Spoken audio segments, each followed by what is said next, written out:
स्वामी समर्थ आणि एका गरीब भक्ताची कहाणी सांगणार आहे। एकदा एक गरीब शेतकरी जो फारच संकटात होता, अक्कलकोट येथे श्री स्वामी समर्थांच्या दर्शनाला आला। त्याच्याकडे स्वामींना अर्पण करायला काहीच नव्हते, ना फूल, ना मिठाई, ना नारळ। तो मनोमन फार खिन्न झाला। रिकाम्या हाताने स्वामींना कसं भेटायचं असा विचार करत होता। स्वामी समर्थांनी त्याच्याकडे पाहून त्याला हसत विचारलं, अरे तू इतका खिन्न का झाला आहेस?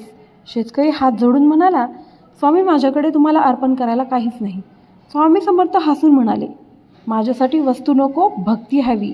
मग स्वामींनी जमिनीवरून एक छोटा दगड उचलला आणि शेतकऱ्याला देत म्हणाले, हे घे आणि तुझं घर सुखाने भरून जाईल। शेतकऱ्याने तो दगड घरी नेऊन देवघरात ठेवला। काही दिवसात त्याच्या शेतात भरपूर पीक आलं, घरात धान्य आणि धन भरलं।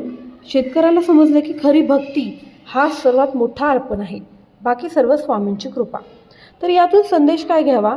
भक्तिभाव, खरी निष्ठा आणि विश्वास यामुळे स्वामी समर्थ आपल्याला भक्तांचे दुःख दूर करतात। अशाच आणखीन कहाणींसाठी चॅनलला सबस्क्राईब करा। धन्यवाद।